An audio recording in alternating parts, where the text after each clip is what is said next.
So hello guys, આજે છે 7 October 2024. Please like subscribe and share. So let's start. તો આજે આપણે 6 તારીખના પર થોડા ઘણા કરંટ અફેર કવર કરશું. તો આજે આપણે ટોટલ 12 ટોપિક કવર કરવાના છે. તેમાં સૌપ્રથમ છે આકાશ તીર સિસ્ટમ.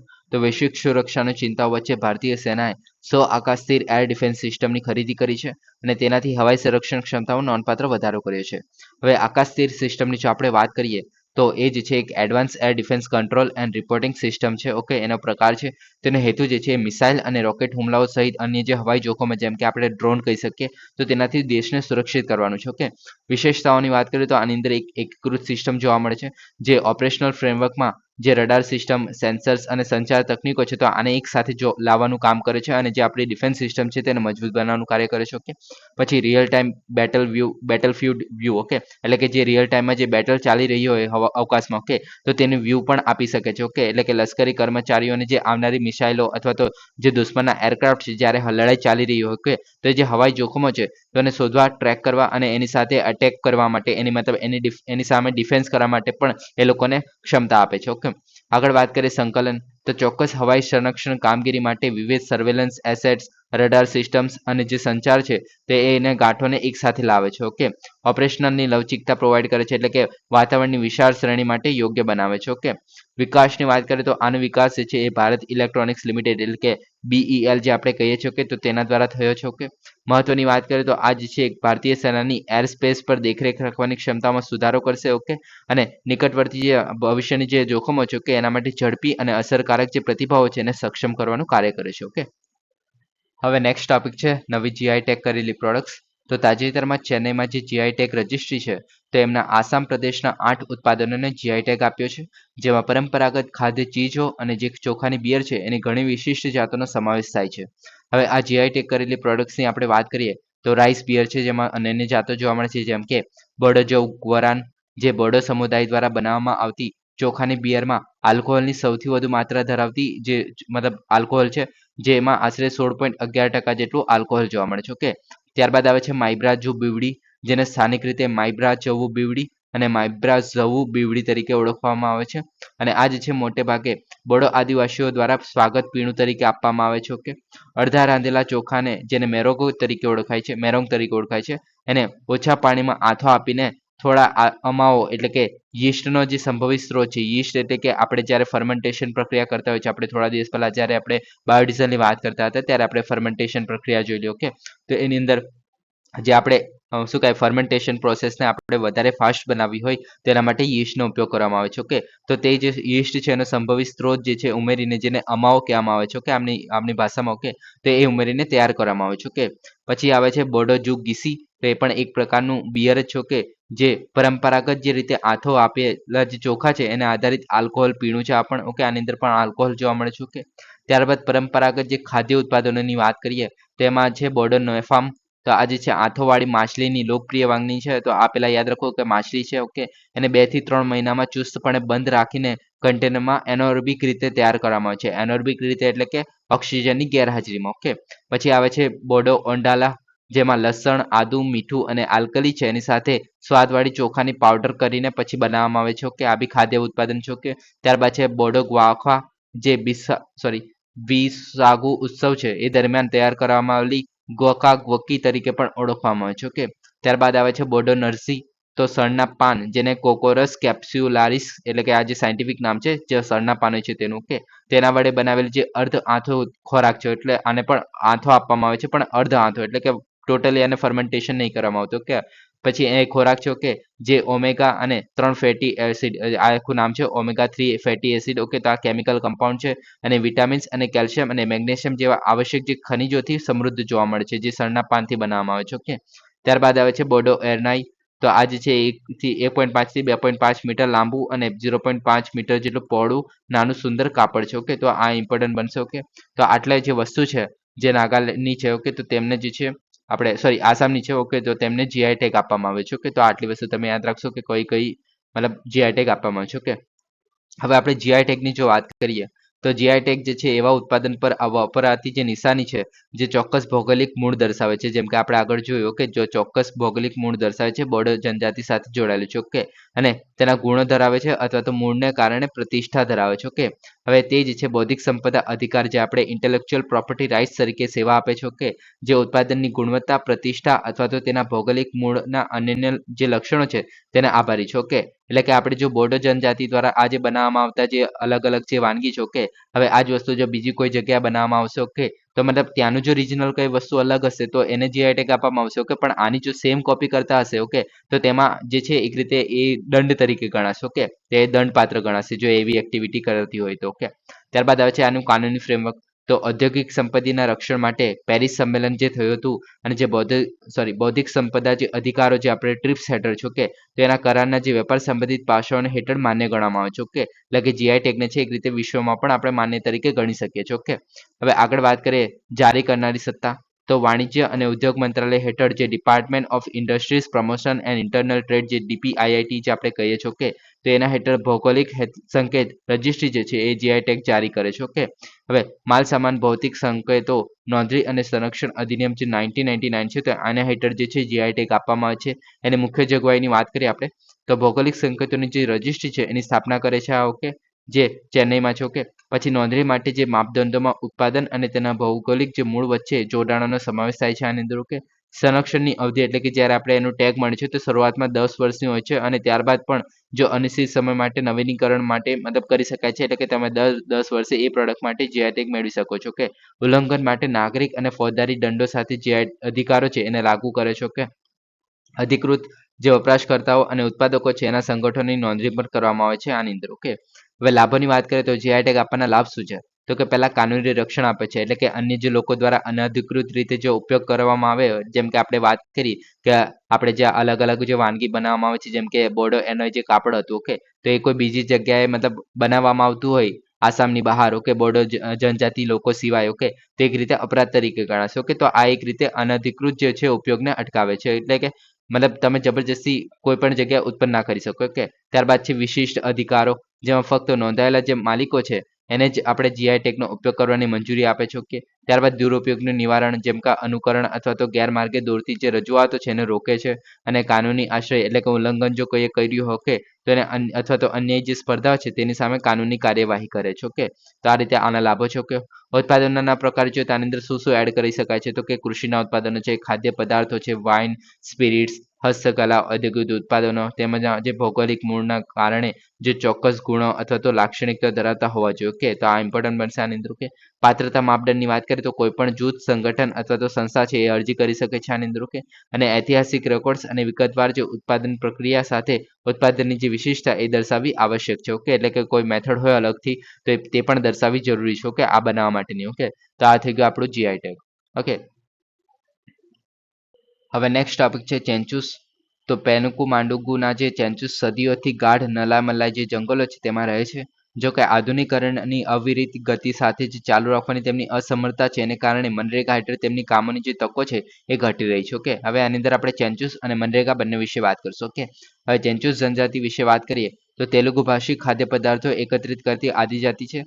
આંધ્રપ્રદેશના જે નલ્લામલાઈ જંગલો છે તેમાં રહે છે, ઓકે. હવે નલ્લામલાઈ ક્યાં આવેલ છે એની વાત કરીએ તો એ આંધ્રપ્રદેશમાં આવેલી છે, તો આપણને ખબર પડી ગઈ કે તમે અહીંયા જોઈ શકો છો આજે આપણે નલ્લામલાઈ હિલ્સ, ઓકે. બીજી બધી હિલ્સ છે જેમ કે વેલકોંડા રેન્જ છે ઉપર, ઓકે. પછી પાલકોંડા હિલ્સ અને લંકામલ્લા હિલ્સ, ઓકે. પછી નાગરી હિલ્સ, જાવડી હિલ્સ, સેવરોઈ હિલ્સ, ઓકે. તો આ બધી અલગ અલગ આવેલી છે અને આજે આપણે પૂર્વ ઘાટ એટલે કે ઈસ્ટર્ન ઘાટ છે, ઓકે, તો એનો ભાગ છે, ઓકે. હવે આના વિશે આગળ વાત કરીએ તો આ જે છે એક આંધ્રપ્રદેશમાં અનુસૂચિત જનજાતિ તરીકે એમને સૂચિબદ્ધ કરવામાં આવેલી છે. તેમની રૂઢિચુસ્ત જીવનશૈલી, પરંપરાગત જે રીતો જાળવી રાખવા અને આધુનિકતાને તાળવા માટે જાણીતી છે, ઓકે. એને કારણે જ મનરેગાની જે એમની તકો છે જોબ માટેની, ઓકે, તે ઘટી રહી છે, ઓકે. જીવનશૈલીની જો આપણે વાત કરીએ તો સતત અટૂટ જે જીવનશૈલી સાથે બંધ જગ્યાઓમાં જીવે છે, ઓકે. જીવન જીવવામાં જે અનુકરણીય સાદગી, મુખ્યત્વે જંગલોમાંથી ખોરાક ભેગો કરવો, શિકાર અને દૈનિક જરૂરિયાતો માટે ધનુષ અને તીર, નાની છરી જેવા મૂળભૂત સાધનોનો ઉપયોગ કરવો, ઓકે. તો એવું બધું કામ કરવામાં આવે છે, ઓકે. આર્થિક પ્રવૃત્તિમાં જે મૂળ ફળો, કંદ, બીડી વગેરે બધું જે વન ઉત્પાદિત જે છે એનું એકત્રિત કરે ને પછી વેપારીઓ અને સરકારી જે સહકારી મંડળીઓ જોવા મળે છે, ઓકે. તો તેમને વેચી દે છે. ઓકે, સામાજિક માળખું જોઈએ તો ગામડાઓ જે છે તેમને પેન્ટા કહેવાય તરીકે ઓળખવામાં આવે છે. દરેક પેન્ટામાં જે સગપણની જે પેટર્નના આધારે જૂથબંધ થોડા ઝૂંપડાઓ હોય છે. ઓકે, ત્યારબાદ પેડમનીસી જે ગામના વડીલ હોય છે જે સામાજિક સંવાદિતા જાળવી રાખે છે અને ગામની બાબતોમાં તેમની સલાહને અંતિમ હોય છે. ઓકે, હવે આટલું બધું આપણે ડિટેલમાં યાદ રાખવાની જરૂર નથી. ઓકે, નાના દાંપત્ય પરિવારમાં જ રહે છે. ઓકે, સ્ત્રીઓ પુરુષો સમાન સ્થાન જોડાવે છે. ઓકે, ને લગ્ન જે છે પરિપક્વતા પછી જોવા મળે છે. ઓકે, હવે અમને જે ધાર્મિક પ્રથાઓ પણ જોવા મળે છે જેમ કે બહુવિધ દેવતાઓની પૂજા કરે છે. ઓકે, કેટલીક હિન્દુ ધર્મની જે પ્રથાઓ છે તેમને પણ અપનાવી છે. ઓકે, ઐતિહાસિક રીતે આંધ્રપ્રદેશમાં જે શ્રી શૈલમ મંદિર છે. ઓકે, જે ભગવાન શિવ અને જે દેવી બ્રહ્મરાંબા છે તો તેમને સમર્પિત છે અને જે શ્રી શૈલમ મંદિર છે એ વિશેષાધિકારીનો આનંદ માણે છે. ઓકે, હવે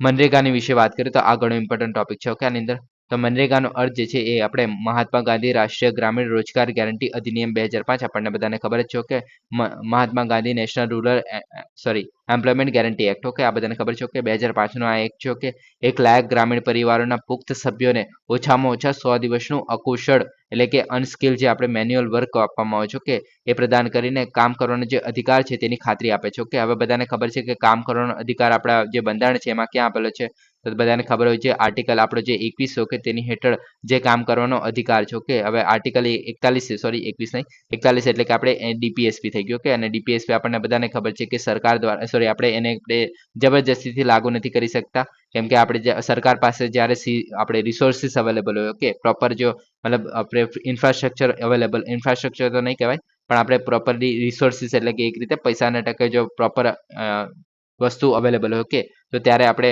સરકાર દ્વારા ઇમ્પ્લિમેન્ટ કરી શકાય છે. ઓકે, એટલે કે સરકાર પર ડિપેન્ડ કરે છે કે એને ક્યારે લાગુ કરવું. ઓકે, તો એ રીતે આપણે 2005 થી જે આપણે કામ કરવાનો અધિકાર છે એક રીતે આપવામાં આવી રહ્યો છે. ઓકે, એના હેઠળ એક પગલું લેવામાં આવી રહ્યું છે આ અધિકાર દ્વારા. ઓકે, હવે ઉદ્દેશ્યની વાત કરીએ તો ગ્રામીણ નાગરિકોને રોજગારી પૂરી પાડવી અને તેમની જે આર્થિક સ્થિતિમાં સુધારો કરવો તો આનો એક મુખ્ય ઉદ્દેશ્ય છે. ઓકે, હવે આમાં મુખ્ય યોગદાનકર્તાઓની જો આપણે વાત કરીએ તો મજદૂર કિસાન શક્તિ સંગઠન જે છે અને અર્થશાસ્ત્રી જીન ડ્રેઝે કામ કરવાની જે અધિકાર છે એની હિમાયત કરવામાં આવી હતી અને એમાં ભૂમિકા ભજવી હતી જેના કારણે મનરેગાની રચના થઈ હતી. ઓકે, તો તમે આ બે સંસ્થાઓ અને જે આપણા બે સંસ્થાને આપણે એક સંસ્થા મજદૂર કિસાન શક્તિ સંગઠન અને જે અર્થશાસ્ત્રી જીન ડ્રેસ છે. ઓકે, તો તેમના દ્વારા આમાં કામ કરવામાં આવ્યું હતું તો એ તમે યાદ રાખી શકો છો આની અંદર. ઓકે, આગળ આપણે મનરેગાની જો મુખ્ય જોગવાઈની વાત કરીએ તો આ ઇમ્પોર્ટન્ટ બને છે. ઓકે, પાત્રતાની વાત કરીએ તો ભારતનો નાગરિક હોવો જોઈએ, 18 વર્ષ કે તેથી વધુની ઉંમર હોવી જોઈએ, ગ્રામીણ પરિવારનો હોવો જોઈએ અને અકુશળ કામ કરવા માટે તૈયાર હોવો જોઈએ. ઓકે, હવે આની અંદર અકુશળ કામ એટલે કે તમારે ખાડો ખોદવાનો અથવા તો માટી એક જગ્યાએથી બીજી લઈ જવાની, ઝાડવા રોપવાના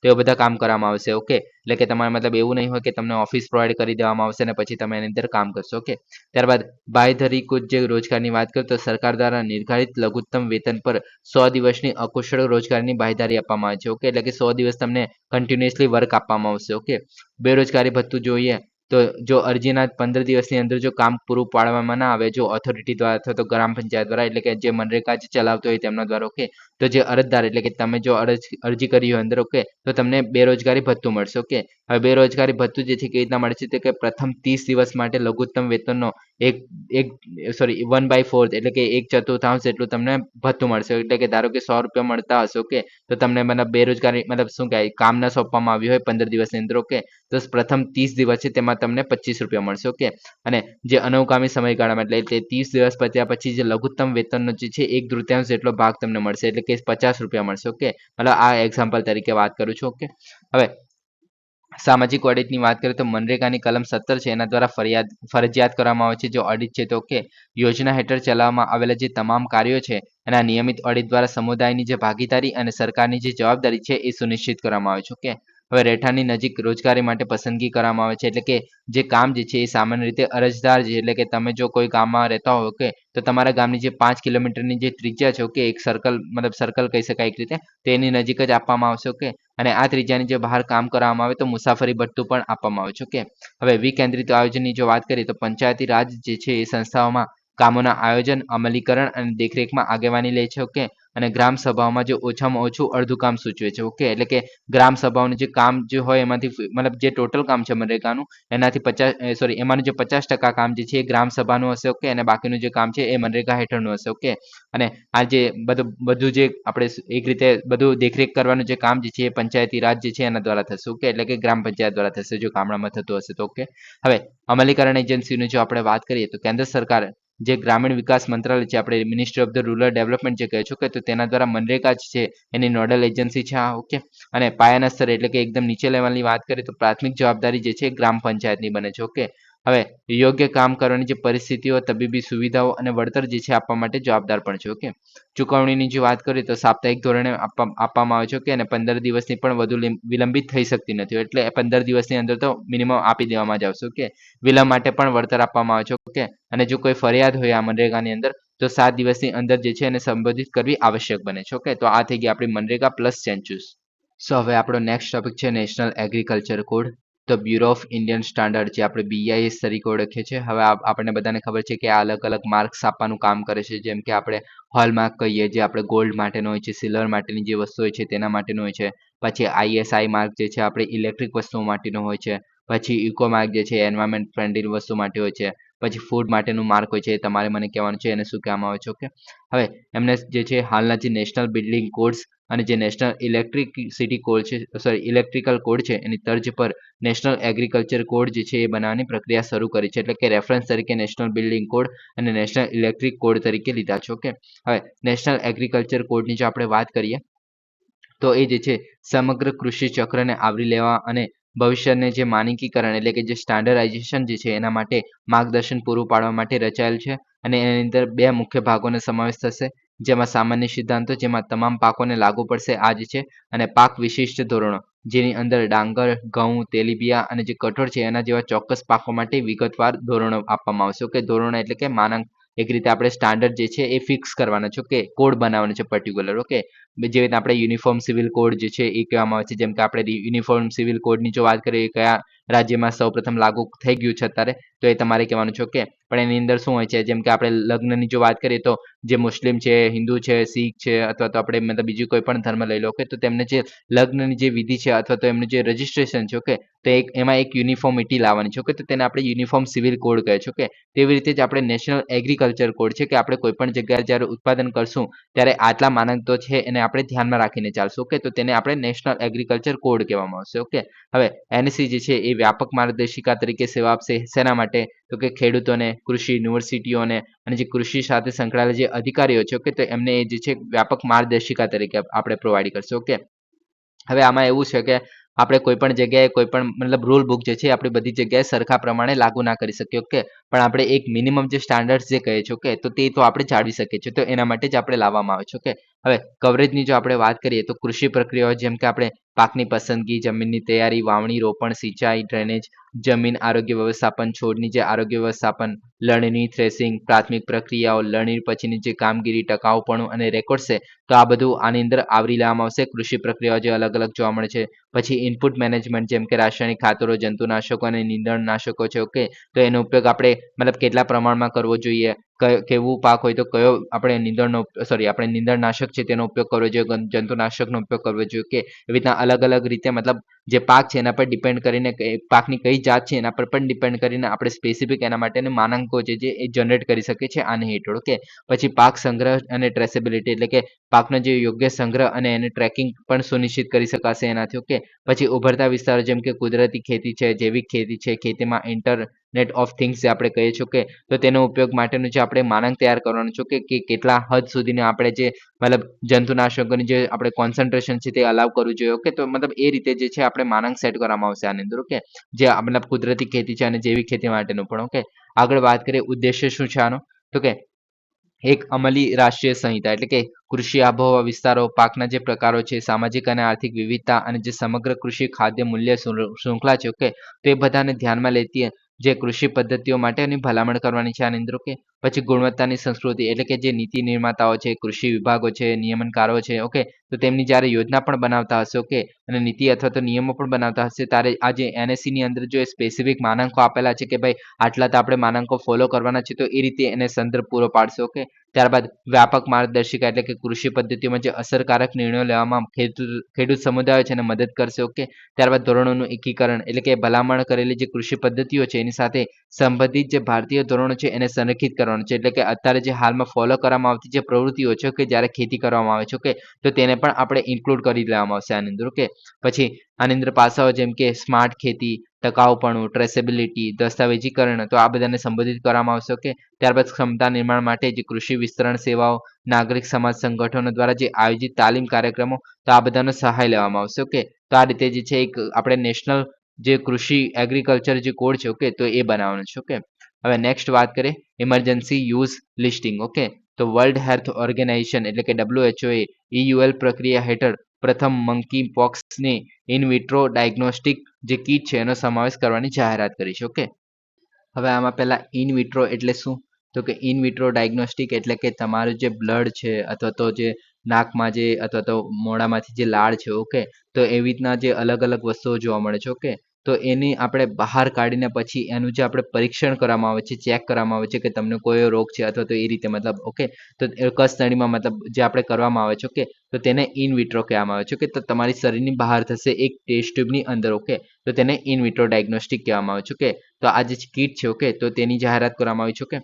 હવે ઇમરજન્સી યુઝ લિસ્ટિંગની જો આપણે વાત કરીએ તો લાયસન્સ વિના જે તબીબી ઉત્પાદનોનું મૂલ્યાંકન અને સૂચિબદ્ધ કરવા માટે જોખમ આધારિત પ્રક્રિયા છે, ઓકે. આની અંદર શું છે તો કે જ્યારે કોઈ ઇમરજન્સી હોય, ઓકે, જેમ કે આપણે COVID-19ની ઇમરજન્સી છે, ઓકે, તો તે સમયે જ્યારે આપણે મતલબ વેક્સિનની ઘણી ઇમ્પોર્ટન્ટ જરૂર છે કે મતલબ જરૂરી છે કે ભાઈ આપણે વેક્સિનની અથવા તો જે અલગ અલગ દવા જોવા મળે છે, ઓકે, રસીઓ જોવા મળે છે, ઓકે, તો તેનું મતલબ એક રીતે યુઝ કરવું જરૂરી બને છે, ઓકે. તો એવી સમયે જે છે એને લાયસન્સ આપીને જે આપણે યુઝ કરી શકીએ છીએ, તો તેના માટે ઇમરજન્સી યુઝ લિસ્ટિંગ જે છે હોય છે, ઓકે, જે કીટ હોય છે તે, ઓકે. ઓકે, હવે આગળ વાત કરીએ આની અંદર તો 3 પ્રોડક્ટ સ્ટ્રીમનો સમાવેશ થાય છે આની અંદર રસીઓ, ઉપચારશાસ્ત્ર અને જે in vitro diagnostic, okay.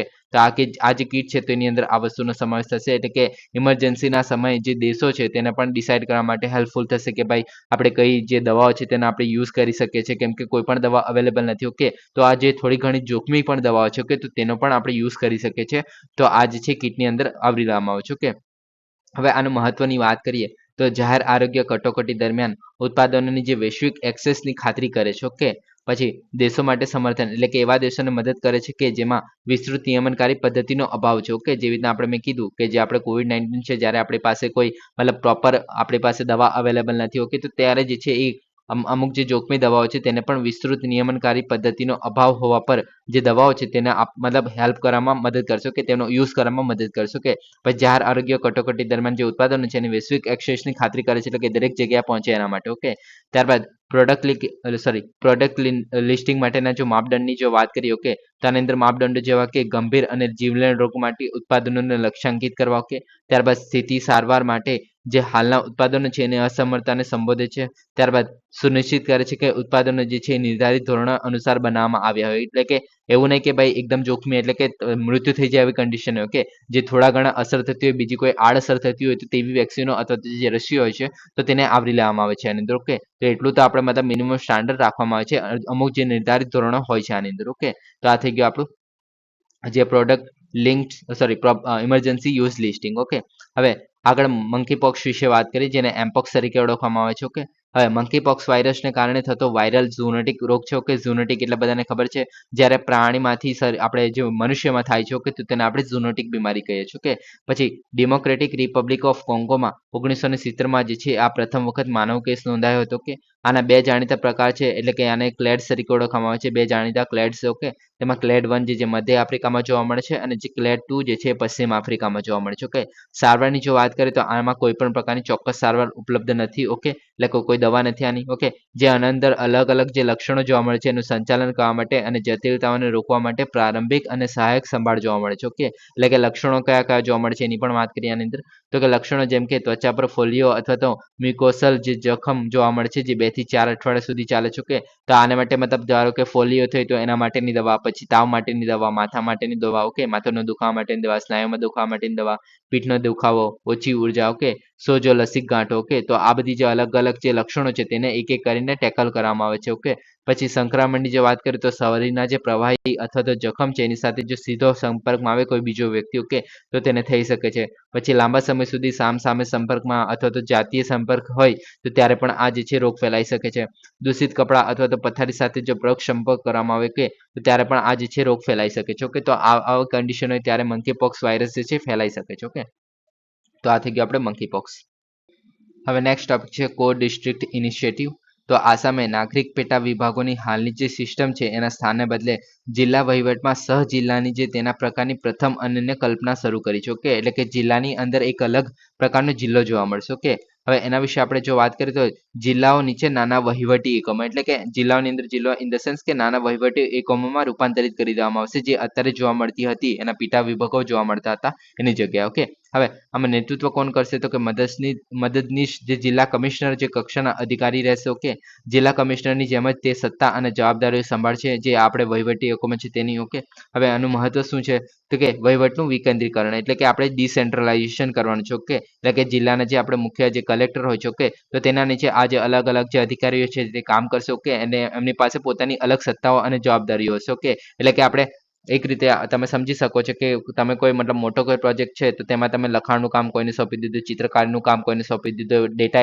Collect કરવાનું કોઈને કામ સોંપી દીધું, તો એવી રીતના જે અલગ અલગ કામ સોંપીને પછી તમે જે કામ કરો છો. ઓકે, તો આવા જે નાના નાના એકમોને વહીવટ એક જે છે આપણે વિતરણ કરી દઈશું અલગ અલગ અધિકારીઓની વચ્ચે. ઓકે, તો એને કારણે જે કામ જે છે એ ઓછું થઈ જશે, પ્લસ એ જે છે એમાં કાર્યક્ષમતામાં સુધારો થઈ જશે. ઓકે, પછી શાસનની જે કાર્યક્ષમતા છે અને અસરકારકતામાં સુધારો કરવો, કેમ કે એ જે નાનો વિસ્તાર હશે તો તે જે છે કંટ્રોલ પણ સારી રીતે કરી શકશે. ઓકે, જે ડીએમ હશે તે. ઓકે, પછી નાગરિક કેન્દ્રિત જે સેવાઓ છે એને પ્રદાન કરવી, તો નાગરિકોની જે જરૂરિયાતો અને સુવિધાઓ પર ધ્યાન કેન્દ્રિત કરી શકશે એ પણ. ઓકે, અને જે સેવાઓની લોકોની જે નજીક લાવી અને તેમને વધુ સુલભ બનાવશે. ઓકે, તો આ રીતે જે છે આ એક એટલે તમે યાદ રાખી શકો છો કે કો ડિસ્ટ્રિક્ટ ઇનિશિયેટિવ જે છે આસામમાં સ્ટાર્ટ થયું છે અને આની અંદર જિલ્લાઓની હેઠળ જ નાના વહીવટ એકમો સ્થાપિત કરવામાં આવે છે. તો આટલું તો તમે યાદ રાખી શકો છો. ઓકે, હવે નેક્સ્ટ વાત કરીએ બિઝનેસ રેડી ઇન્ડેક્સ. તો વિશ્વ બેંક દ્વારા તેના બિઝનેસ રેડી ઇન્ડેક્સની પ્રથમ આવૃત્તિ શરૂ કરવામાં આવે છે. ઓકે, હવે હમણાં પહેલા તમને ખબર હશે કે આપણે 2021 સુધી જે આપણે ઇઝ ઓફ ડુઈંગ બિઝનેસ જે ચાલતો હતો. ઓકે, બધાને ખબર જ છે કે તો એમાં જે છે આપણે મતલબ ભારત દ્વારા પણ એને નિગ્લેક્ટ કરવામાં આવતો હતો કેમ કે એમાં ઘણી બધી નૈતિક અનિયમિતતા જોવા મળતી હતી. ઓકે, કેમ કે આપણે ઘણા બધા સુધારા કર્યા હોવા છતાં પણ આપણો જે રેન્ક છે એ ઇમ્પ્રૂવ નથી થતી. ઓકે, તેને કારણે મતલબ આપણા સિવાય પણ ઘણા બધા દેશોએ પછી એવું કામ માંડેલા કે જે અનિયમિતતા જોવા મળે છે. તો એને કારણે આ ઇઝ ઓફ ડુઈંગ બિઝનેસ છે વર્લ્ડ બેંકનું. ઓકે, તો એની જે છે આવૃત્તિ 2021માં બંધ કરી દેવામાં આવેલી. ઓકે, અને આ જે છે શેના માટે હતું ઇઝ ઓફ ડુઈંગ બિઝનેસ, તો એ જે છે કંપની ખોલવાની અને તેની ચલાવવાની જે સરળતા છે એની સાથે આધારે દેશોને ક્રમાંકિત કરવામાં આવતા હતા. ઓકે, હવે આજે નવું મૂલ્યાંકન મતલબ નવો જે છે એક ઇન્ડેક્સ બહાર પાડવામાં આવે છે જે ઇઝ ઓફ ડુઈંગ બિઝનેસ નું એક રીતે સ્થાન લેશે. ઓકે, તેનું નામ રાખવામાં આવે છે બિઝનેસ રેડી ઇન્ડેક્સ. તો આ જે છે એની પ્રથમ આવૃત્તિ છે, તો આ ઘણો ઇમ્પોર્ટન્ટ ટોપિક બનશે. ઓકે, તો આ તમારે ખાસ યાદ રાખવાનું છે બિઝનેસ રેડી ઇન્ડેક્સ જે છે એ વિશ્વ બેંક દ્વારા સ્ટાર્ટ કરવામાં આવી રહ્યો છે. ઓકે, તો આની અંદર શું છે તો કે 50 અર્થતંત્રનું મૂલ્યાંકન કરવામાં આવે છે. ઓકે, હવે આ ખાસ યાદ રાખો 50 અર્થતંત્રનું મૂલ્યાંકન કરવામાં આવે છે પણ આમાં ભારતનો હજુ ઇન્ક્લુડ નથી કરવામાં આવ્યું. ઓકે, અને 2026 સુધીમાં 180 અર્થતંત્રોને જે છે આવરી લેવાનું લક્ષ્ય રાખે છે. ઓકે, તો આ તમે યાદ રાખી શકો છો કે અત્યારે હાલમાં 50 અર્થતંત્રોનું મૂલ્યાંકન કરવામાં આવે છે. ઓકે, હવે આગળ વાત કરીએ બિઝનેસ રેડી ઇન્ડેક્સની. તો આ જે છે એનો હેતુ એ ખાનગી ક્ષેત્રના જે વિકાસ માટે વ્યવસાયિક વાતાવરણનું જે માત્રાત્મક મૂલ્યાંકન પૂરું પાડવાનું છે. ઓકે, એટલે કે આની અંદર આપણે એક રીતે કમ્પેરિઝન જ કરશું અલગ અલગ દેશોનું જે આપણે મૂલ્યાંકન છે તે કરશું અને જે ખાનગી ક્ષેત્રના જે આપણે શું કહે ઇન્ડસ્ટ્રી છે વ્યવસાયિકનું જે વાતાવરણ છે. ઓકે, તો તેનું આપણે આની અંદર મૂલ્યાંકન કરવામાં આવે છે. ઓકે, હવે વિશ્વભરની જે મોટાભાગની અર્થવ્યવસ્થાઓ છે તેને આવરી લેતા વાર્ષિક ધોરણે પ્રકાશિત થાય છે. ઓકે, વિશ્વ બેંકના ધ્યેયોની વાત કરીએ તો ગરીબી દૂર કરવા અને વહેંચાયેલી જે સમૃદ્ધિ છે એ વધારવામાં યોગદાન આપવું. હવે બી રેડી ઇન્ડેક્સની જો આપણે 3 સ્તંભો જોવા મળે છે આની અંદર. તો રેગ્યુલેટરી ફ્રેમવર્ક એટલે કે બિઝનેસ જે છે ઓપરેશન માટે નિયમો પર ધ્યાન કેન્દ્રિત કરે છે. એટલે કે બિઝનેસ જ્યારે સ્ટાર્ટ કરવું હોય, ઓકે, એટલે બિઝનેસ જ્યારે ઓપરેશનમાં હોય, ઓકે, તો એના નિયમો કેવા છે એના પર ધ્યાન કેન્દ્રિત કરે છે. પછી જાહેર સેવાઓ એટલે કે અનુપાલન અને ઇન્ફ્રાસ્ટ્રક્ચર છે એને સપોર્ટ કરે છે. એટલે કે જે ઇન્ડસ્ટ્રીઝને સપોર્ટ કરવા માટેનું જે મતલબ ઇન્ફ્રાસ્ટ્રક્ચર છે. ઓકે, તો તે કેવું છે. ત્યારબાદ ઓપરેશનલ કાર્યક્ષમતા એટલે કે જ્યારે આપણે ઇન્ડસ્ટ્રી જે છે એ કામ કરતી હોય છે તો એ જે છે નિયમો છે એ પાલન અને સેવાના ઉપયોગની સરળતાને સુનિશ્ચિત કરે છે. એટલે કે જે નિયમો છે ઇન્ડસ્ટ્રીઝ માટેના એ કેવા છે, એનું પાલન કેવી રીતે થાય છે, તો એ બધું આની અંદર ધ્યાન રાખવામાં આવે છે. કે જે બી ડેડી ઇન્ડેક્સ છે એની અંદર, ઓકે, જે 3 સ્તંભો છે એની અંદર, ઓકે. હવે ઇઝ ઓફ ડુઈંગ બિઝનેસની આપણે જો બી ડેડી સાથેની જો આપણે તુલના કરીએ તો બી રેડી જે છે એ વ્યક્તિગત પેઢીઓ અને સમગ્ર રીતે ખાનગી ક્ષેત્રના વિકાસના પરિપ્રેક્ષ્યમાં વ્યવસાયિક વાતાવરણનું મૂલ્યાંકન કરે છે. ઓકે, એટલે કે આની અંદર વ્યવસાયિક વાતાવરણ એટલે કે આપણે જે ઇન્ડસ્ટ્રીઝ છે, ઓકે, ખાનગી ક્ષેત્રની, ઓકે, તો તેના જે આપણે વ્યવસાય કેવી રીતે એનો ચાલે છે તો તેને આપણે મતલબ એક રીતે મૂલ્યાંકન કરવાનું કામ કરે છે. ઓકે, જ્યારે ઇઝ ઓફ ડુઈંગ બિઝનેસ છે તો એ નાની અને મધ્યમ કંપનીઓ છે એના પર ધ્યાન કેન્દ્રિત કરતી હતી. ઓકે, હવે ગુણાત્મકતાની વાત કરીએ આની અંદર તો બી રેડી કંપનીઓ જે છે એના પર જે નિયમનકારી બોજો અને જે નિયમોની જે ગુણવત્તા છે એ બંનેની તપાસ કરે છે. ઓકે, જ્યારે ઇઝ ઓફ ડુઈંગ બિઝનેસ છે એ ફક્ત નિયમનકારી બોજની જ તપાસ કરતી હતી. ઓકે, ત્યારબાદ સંતુલિત, ઓકે, તો બી રેડી જે ન્યાયિક વૈધાનિક જે કાયદાઓ અને જે વાસ્તવિક જે વ્યવહારિક જે માહિતી અને જે બંને છે એટલે એ, ઓકે, બંને જે છે તેને એકત્રિત કરે છે. એટલે કે બંને વસ્તુને સાથે લાવે છે, વાસ્તવિક વ્યવહારિક માહિતી અને જે ન્યાયિક એટલે કે વૈધાનિક કાયદા છે. ઓકે, તો આપણા મતલબ દેશની કન્ડિશન પ્રમાણે જે કાયદા છે, ઓકે, જે આપણે શું કહે ઇન્ડસ્ટ્રીઝ માટેનો, ઓકે, તો તે જે છે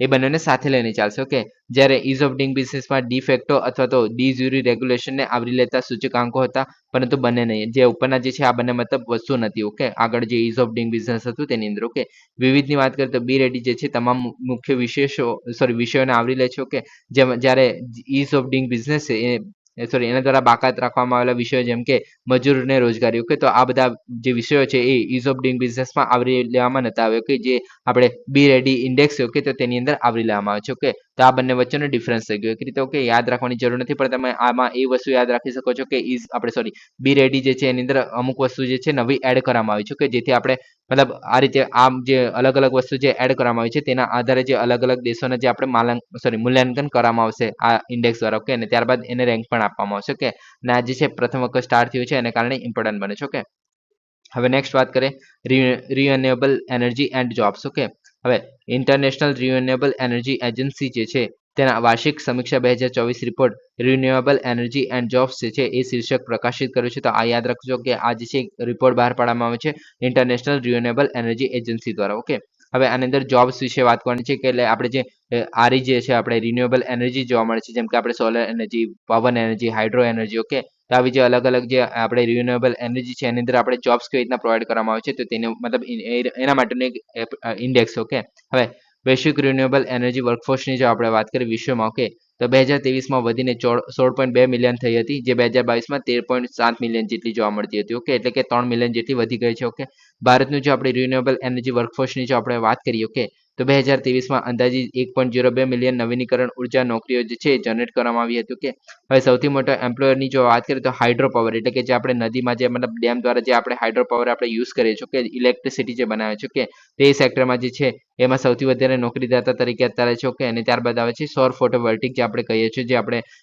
શું કહેવાય સોલર પેનલ જે આપણે કહીએ છીએ. ઓકે, તો એ જે છે બીજો સૌથી મોટો નોકરીદાતા છે આપણે ઇન્ડિયાને. ઓકે, તો સૌપ્રથમ આવે છે હાઇડ્રો પાવર, ત્યારબાદ આવે છે સૌર ફોટોવોલ્ટિક. ઓકે, પીવી સેલ જે આપણે કહીએ છીએ. ઓકે, હવે સોલર પીવી ક્ષમતાની વાત કરીએ તો નવા ઇન્સ્ટોલેશન જે છે 2023માં 9.7 ગીગાવોટ્સનો ઉમેરો થયો છે. એટલે કે 2023માં આટલો વધારો થયો છે. કે વૈશ્વિક રેન્કિંગની વાત કરીએ તો નવા સ્થાપનાઓ અને સંચિત ક્ષમતાઓ માટે 5મું સ્થાન છે. ઓકે, એટલે કે ભારત જે છે સૌર ઉર્જામાં આપણે 5મું સ્થાન છે. 2023ના અંત સુધીમાં 72.7 ગીગાવોટ્સ જેટલું પહોંચી ગયેલું. ઓકે, રોજગારમાં જોઈએ તો 2023માં ગ્રીડ કનેક્ટર સોલર પીવીમાં 2.38 લાખ જેટલી નોકરીઓ જનરેટ થઈ છે. ઓકે, ત્યારબાદ પવન ઉર્જા ક્ષમતાની વાત કરીએ તો 2023માં 44.7 ગીગાવોટ સુધી પહોંચેલો અને વૈશ્વિક સ્તરે જે છે આપણે ચોથો ક્રમ ધરાવે છે આપણે જો પવન ઉર્જાની વાત કરીએ તો. ઓકે, અને નવા ઉમેરામાં વાત કરીએ તો 2023માં 2.8 ગીગાવોટ જેટલા એડ થયા છે. ઓકે, પછી ભારતની રિન્યુએબલ એનર્જી આપણે સ્ટેટસની વાત કરીએ તો આ 10 વર્ષમાં 165% જેટલી વૃદ્ધિ થઈ છે. ઓકે, એટલે કે 2014માં આપણે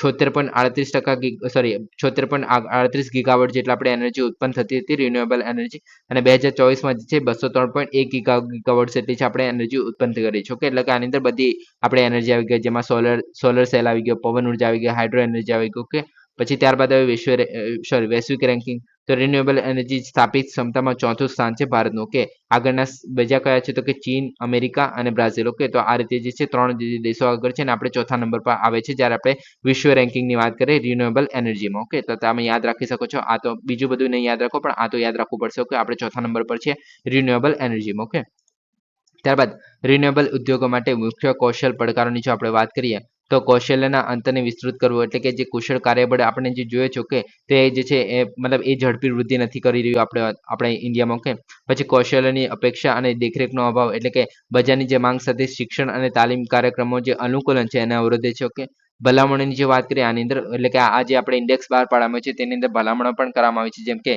નીતિ સુસંગતતા, સામાજિક સંવાદ અને પબ્લિક પ્રાઇવેટ પાર્ટનરશિપ. ઓકે, તો અસરકારક જે ઉર્જા સંક્રમણ વ્યૂહરચના માટે નિર્ણાયક છે, જેમ કે આપણે ઉદાહરણ પણ આપવામાં આવ્યું છે કે ફિલિપાઇન્સમાં જેવી રીતના આ રિન્યુએબલ એનર્જી પર sectoral human resource development plan છે. ઓકે, તે રીતે પણ આપણે એવી રીતે પ્લાન ડેવલપ કરી શકીએ છીએ. ઓકે, ત્યારબાદ ટેકનિકલ અને વ્યવસાયિક શિક્ષણ માટે અને તાલીમમાં જો વધારો, એટલે કે વિદ્યાર્થીઓને જે વ્યવહારુ કૌશલ્યથી સજ્જ કરવા માટે કાર્ય આધારિત શિક્ષણોનો સમાવેશ કરવો. ઓકે, એટલે કે આપણે જેમ એક રીતે જે ઇન્ડસ્ટ્રીઝ અને જે આપણે શિક્ષણનો જે આપણે ડિફરન્સ જોવા મળે છે, એટલે કે આપણે જે ગેપ જોવા મળે છે. ઓકે, તો તેને ફૂલફિલ કરવાનું છે. જે આપણે ઉદાહરણ તરીકે લઈ શકીએ છીએ કે ઝિમ્બાબ્વેની જે ગ્રીન એન્ટરપ્રાઇઝ પ્રોગ્રામ છે. ઓકે, તો આ જે છે આપણે એવી રીતના જ આપણે ઇન્ડિયામાં પણ એક રીતે જનરેટ કરી શકીએ છીએ. ઓકે, ત્યારબાદ હવે ભારતમાં જે રિન્યુએબલ એનર્જીની વૃદ્ધિ આગળ વધારતી જે મુખ્ય પહેલોની જે વાત કરીએ તો અલગ અલગ મુખ્ય પહેલો જોવા મળે છે, જેમ કે national green hydrogen mission. Okay, હવે આ તમને યાદ રાખવાની જરૂર છે. નેશનલ ગ્રીન હાઇડ્રોજન મિશન આપણે ઘણી વખત ડિસ્કસ કરેલું છે. ઓકે, ત્યારબાદ પીએમ સૂર્યઘર જે મુફ્ત વીજળી યોજના,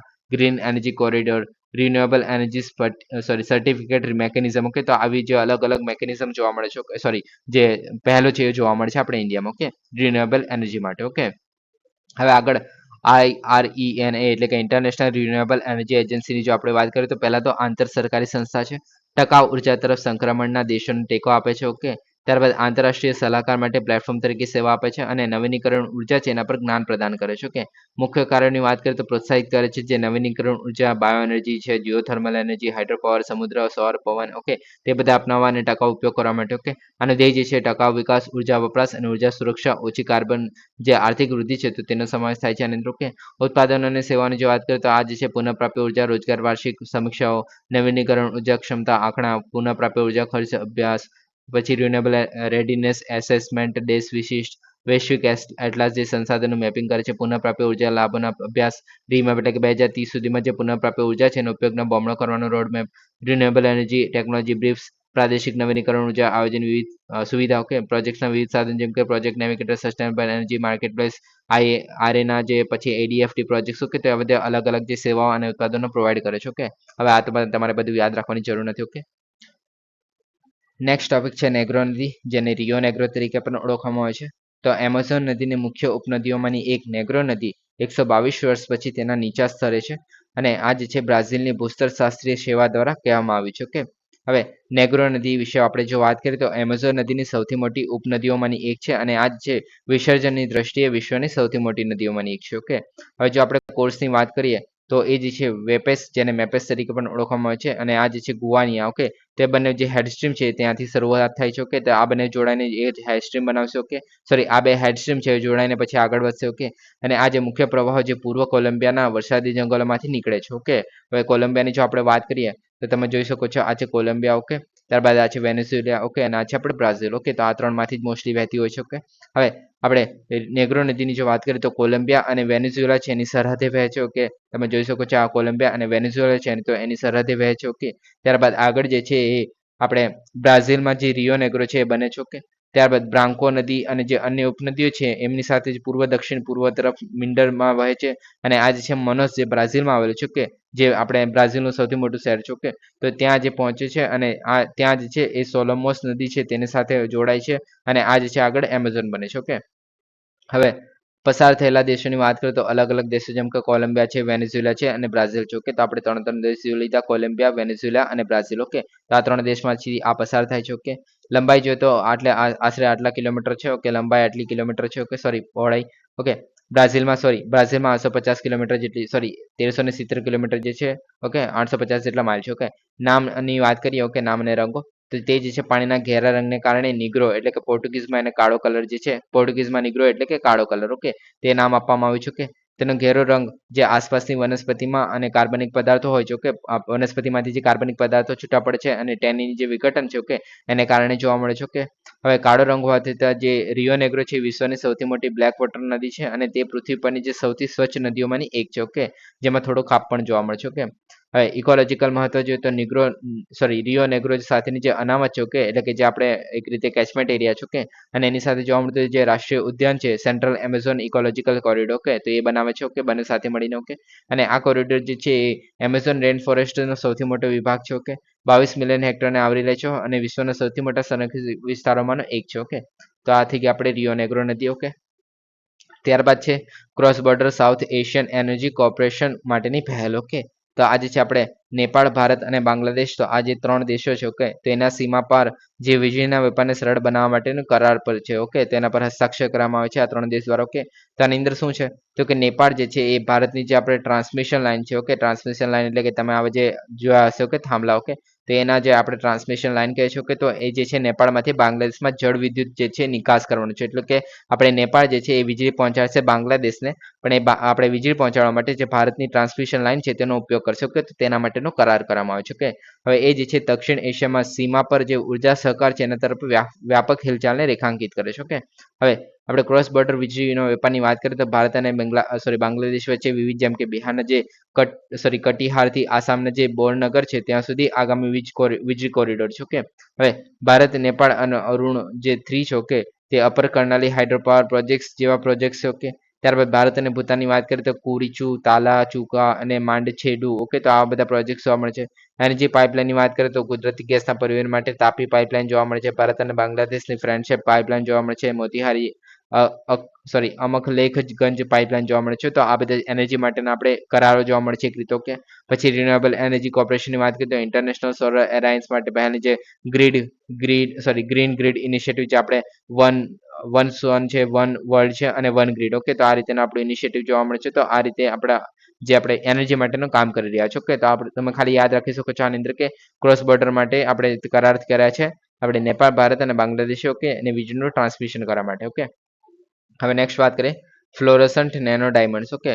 તો નેચર જે કોમ્યુનિકેશન્સમાં પ્રકાશિત થયેલા જે તાજેતરના અભ્યાસમાં જે યુએસમાં પરડ્યુ યુનિવર્સિટી છે તેના ભૌતિકશાસ્ત્રીઓએ ઉચ્ચ શૂન્યાવકાશમાં જે ફ્લોરોસન્ટ નેનો ડાયમંડ છે તેને ઉત્તેજિત કરીને તેમની ખૂબ જ ઝડપી સ્પિનિંગ કરીને ઉદ્યોગમાં બહુવિધ એપ્લિકેશન માટે માર્ગ મોકળો કર્યો છે એવું હોવાનું જણાવ્યું છે, ઓકે. એટલે કે જે આપણે નેનો જે આ હીરા જોવા મળે છે, ઓકે, તો તેને એકદમ ઝડપે ફેરવીને, ઓકે, તો એનો મતલબ એક રીતે નવો આપણે ઉપયોગ કરી શકીએ છીએ એનો, તો એવું આપણે જણાવવામાં આવ્યું છે જે આ યુનિવર્સિટીના ભૌતિકશાસ્ત્રીઓ છે એમના દ્વારા, ઓકે. તો એમના વિશે વાત કરીએ આપણે. હવે બીજું બધું સમજીએ ત્યારબાદ આપણે પહેલાં તો ફ્લોરોસેન્સ નેનો ડાયમંડ્સ એ શું છે એના વિશે વાત કરીએ. તો આ જે છે પહેલાં કાર્બન નેનો પાર્ટિકલ્સમાંથી બનેલા નેનોમીટર કદના હીરા છે, ઓકે. હવે આમાં ફ્લોરોસન્સનો અર્થ શું થાય, ઓકે.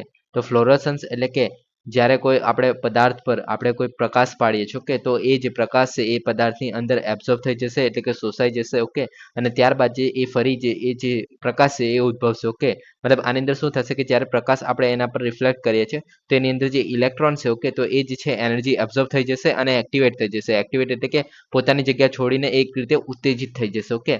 અને જ્યારે એ ઉત્તેજિત થઈ ગયેલા જે ઇલેક્ટ્રોન જે છે એ ધીમે ધીમે સ્ટેબલ થશે, ઓકે, અને ધીમા પડશે અને પોતાની જગ્યા પર જ્યારે ગોઠવાશે તો એ જે એબ્ઝોર્બ કરેલી જે એનર્જી છે, ઓકે, તો એ જે છે ફરી રિફ્લેક્ટ કરશે પ્રકાશના સ્વરૂપમાં, ઓકે. તો તેને કહેવામાં આવે છે ફ્લોરોસન્સ, ઓકે. તો હવે સમજી ગયા. હવે નેનો ડાયમંડ્સ બધાને ખબર છે કે નેનો જે છે એટલે કે નેનો એટલે કે આપણને ખબર છે કે 10⁻⁹ જે હોય તો આપણે નેનોમીટર કહે છે, ઓકે. તો એ લેવલના એટલા નાના જે છે એ ડાયમંડ્સ, ઓકે. તો આ થઈ ગયું આપણું ફ્લોરોસન્ટ નેનો ડાયમંડ્સ, ઓકે. આ સમજી ગયા. અને આ જે છે કાર્બન નેનો પાર્ટિકલ્સમાંથી બનેલા હોય છે, ઓકે. કાર્બન નેનો પાર્ટિકલ્સ એટલે આપણને બધાને છે કે કાર્બન જે છે અલગ અલગ જગ્યાએ ગોઠવાઈને પછી આપણે હીરાની રચના કરે છે, તો એ રીતે છે, ઓકે. હવે આગળ વાત કરીએ આના ગુણધર્મોની. તો આ જે છે ઉચ્ચ તાપમાન અને ઉચ્ચ દબાણ પ્રક્રિયા દ્વારા બનાવવામાં આવે છે, ઓકે. હવે સ્થિરતાની વાત કરીએ તો પ્રકાશ હેઠળ સ્થિર અને જીવન સજીવો માટે બિનઝેરી હોય છે, ઓકે. નોન બ્લિંકિંગ એટલે કે જ્યારે લાંબા સમય સુધી એને ઇરેડિયેટ થાય છે, ઓકે, ત્યારે ઝબકશે નહીં. એટલે કે આપણે જ્યારે એને પર પ્રકાશ પાડવામાં આવે છે કન્ટિન્યુઅસલી, ઓકે, તો એ જે છે ઝબકતા નથી, ઓકે. ત્યારબાદ ઝબકે છે, ઓકે. ફ્લોરોસેન્સ આ વિશેની વાત કરીએ એટલે કે જ્યારે આપણે પ્રકાશ પાડીએ છીએ, ઓકે, તો ત્યારબાદ એ જે છે આપણે ફ્લોરોસેન્સ એટલે કે ચમકવાનું જે આપણે આયુષ્ય છે એ 10 નેનો સેકન્ડ કરતાં વધુ છે અને તેમને ક્વોન્ટમ બિંદુઓથી શ્રેષ્ઠ બનાવે છે, કે હવે ક્વોન્ટમ બિંદુઓ પણ છે એ જે છે એ આપણે કાર્બન જે છે એનો એક પ્રકાર કહી શકો કે કાર્બનના જે અલગ અલગ પરમાણુ છે અલગ અલગ જગ્યાએ ગોઠવીને ક્વોન્ટમ બિંદુઓ બનાવે છે કે જેને કાર્બન ક્વોન્ટમ પોઈન્ટ્સ કહેવામાં આવે છે, ડોટ્સ કહેવામાં આવે છે. ઓકે, તો એ જે છે ઓકે એના કરતાં વધારે શ્રેષ્ઠ બનાવે છે. ઓકે, હવે ડોપિંગની વાત કરીએ તો વિદ્યુત ચુંબકીય થર્મલ અને જે ઓપ્ટિકલ જે ગુણધર્મ છે એને વધારવા માટે ડોપ કરી શકાય છે આની અંદર. ઓકે, હવે એટલે ડોપ ઇન ધ સેન્સ કે આપણે જ્યારે ડોપિંગની જો વાત કરીએ તો આપણે જે સ્પોર્ટ્સ પર્સન હોય છે ઓકે તો એ પણ પોતાના મતલબ ડોપ એટલે શું કહેવામાં આવે છે કે જ્યારે આપણે મેડિસિન અથવા તો કોઈ પ્રકારનું જે આપણે એનર્જી બૂસ્ટ કરવા માટે જે હું કઈ દવા લઈ શકે છે ઓકે તો આપણે એને ડોપિંગ કહે છે. તો એ જ રીતે આપણે જે આપણે હીરા છે એની અંદર આ વસ્તુ આપણે ડોપ કરી શકીએ છીએ. ઓકે, તો એ રીતે એ સેન્સમાં. ઓકે, હવે એપ્લિકેશનની જો વાત કરીએ આપણે તો એની કઈ જગ્યાએ આપણે યુઝ કરી શકીએ છીએ. ઓકે, તો ઉચ્ચ રિઝોલ્યુશન ઇમેજિંગ એટલે કે અદ્યતન ઇમેજિંગ તકનીકોમાં યુઝ કરી શકાય છે. ઓકે, પછી micro scale temperature sensing. Okay, એકદમ ચોક્કસ પ્રકારનું જે તાપમાન માપવું હોય તો તેના માટે પછી કોરિલેટિવ જે માઇક્રોસ્કોપી વિગતવાર માઇક્રોસ્કોપીના વિશ્લેષણમાં. ઓકે, મેડિકલ ડાયગ્નોસિસ કરવી તો ત્યાં યુઝ કરી શકાય છે. એકદમ લાંબા સમયના સુધી જે કોષો અને તેમના સંતાનોને ટ્રેક કરવા માટે સેન્સર્સ ઉચ્ચ મૂલ્ય ધરાવતા ઉદ્યોગો અને વ્યૂહાત્મક ક્ષેત્રો માટે. ઓકે, પછી ક્વોન્ટમ સુપરપોઝિશન તો આપણને બધાને ખબર છે સુપરપોઝિશન શું છે. ઓકે, તો જે નાઇટ્રોજન વેકેન્સીના કેન્દ્રો સાથે એફએનડી છે એનો ઉપયોગ ઇલેક્ટ્રોનિક જે માઇક્રોસ્કોપિક ક્વોન્ટમ સુપરપોઝિશન બનાવવા માટે થઈ શકે છે. ઓકે, તો આ રીતે જે છે આપણે ફ્લોરોસન્સ નેનો ડાયમંડ્સ. ઓકે, અને એપ્લિકેશન્સ. ઓકે, હવે નેક્સ્ટ વાત કરીએ સેરેસ. તો સંશોધકોએ તાજેતરમાં જણાવ્યું હતું કે સેરેસ એક ખૂબ જ બર્ફીલો પદાર્થ છે જે સંભવતઃ એક સમયે કાદવવાળું સમુદ્ર વિશ્વ હતું. ઓકે, એટલે કે એક મતલબ એક રીતે પ્લેનેટ જેવું છે. ઓકે, હવે આના વિશે જો વાત કરીએ સેરેસ વિશે તો સેરેસ જે છે એક વામન ગ્રહ છે. ઓકે, વામન ગ્રહ એટલે કે જે આપણે રેગ્યુલર જે ગ્રહ જોવા મળે છે એના કરતાં થોડો નાનો હોય. ઓકે, હવે આ જે છે મંગળ અને ગુરુ વચ્ચે આવેલા જે એસ્ટ્રોઇડ પટ્ટામાં સૌથી મોટો પદાર્થ છે. ઓકે, હવે આ ક્યાં આવેલું છે તેના વિશે પણ વાત કરીએ. પહેલા તો આપણે જે સન વિશે મતલબ આપણી સોલર સિસ્ટમમાં શું શું જોવા મળે છે તો કે સન આપણે સૂર્ય છે. ઓકે, પછી ત્યારબાદ આવે છે મરકુરી આપણે બુધ કહે છે. ઓકે, મરકુરી આપણે બુધ કહે છે બધાને ખબર છે. ઓકે, આવતે ના કેવું જોઈએ પણ તો બી એકવાર કહી દઉં છું. ઓકે, શુક્ર, પૃથ્વી, મંગળ, પછી ગુરુ.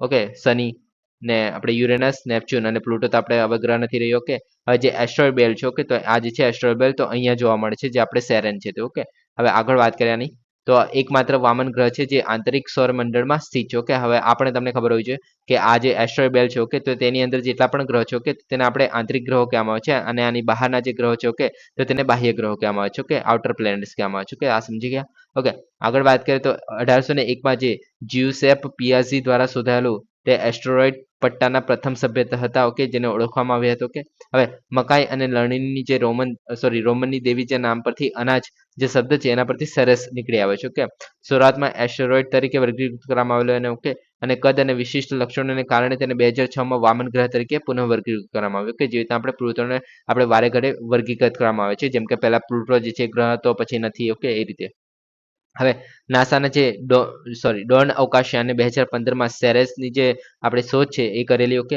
અને અવકાશયાન દ્વારા મુલાકાત લેનાર પ્રથમ વામન ગ્રહ હતો. ઓકે, હવે લક્ષણોની જો વાત કરીએ તો આટલા માઇલ જેટલી ત્રિજ્યા છે એની. ઓકે, અને આ પૃથ્વીની ત્રિજ્યાથી 1/13 જેટલી છે. ઓકે, 2.8 ખગોળ એકમો જે આપણે કહીએ છીએ એ યુનિટ્સ છે. ઓકે, જે ડિસ્ટન્સ માટેનો. ઓકે, સૂર્યથી અંતર જોવા મળે છે.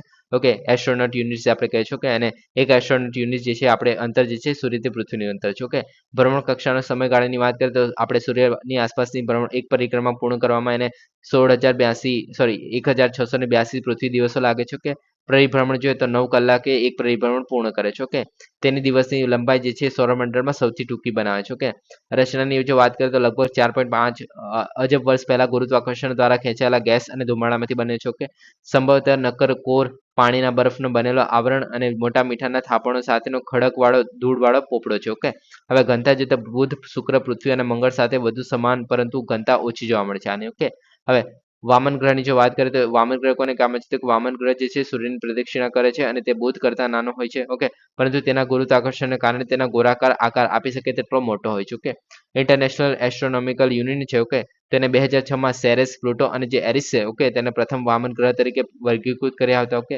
મુખ્ય ગ્રહોની વિપરીત જે ડ્વાર્ફ ગ્રહો છે એટલે કે વામન ગ્રહો જે છે એ તેમના ભ્રમણ કક્ષામાં અન્ય જે ભંગારો છે એને માર્ગ સાફ કર્યો નથી. ઓકે, 2008માં જે આપણે ઇન્ટરનેશનલ એસ્ટ્રોનોમિકલ યુનિયન જે છે કે તેને નેપચ્યુનની આગળ સ્થિત જે વામન ગ્રહ છે એના માટે પ્લુટોઇડ શબ્દ આપેલો. ઓકે, એટલે કે જે આપણે નેપચ્યુન જે અહીંયા ગ્રહ જોવા મળે છે. ઓકે, તેની આગળ જેટલા પણ ગ્રહ હશે. ઓકે, તો તેને આપણે પ્લુટોઇડ તરીકે ઓળખવામાં આવે છે. ઓકે, તો એ શબ્દ રજૂ કરેલો. અને સેરેસ જે છે પ્લુટોઇડ્સ નથી, કેમ કે એ જે છે આંતરિક સૂર્યમંડળમાં સ્થિત છે. ઓકે, આંતરિક ગ્રહો જે મેં કીધા કે આજે આપણે બુધ, શુક્ર, પૃથ્વી અને મંગળ જે છે આપણે આંતરિક ગ્રહોમાં આવે છે. ઓકે, તો તેની આપણે એસ્ટ્રોઇડ બેલ્ટ જે છે આંતરિકમાં આવી જાય છે, એને કારણે આપણે એને પ્લુટોઇડ્સ તરીકે ઓળખવામાં આવે. ઓકે, સો ગાઈસ આજ માટે આટલું જ છે. Please subscribe, like and subscribe, like and share. Thank you for listening. જય હિન્દ, વંદે માતરમ.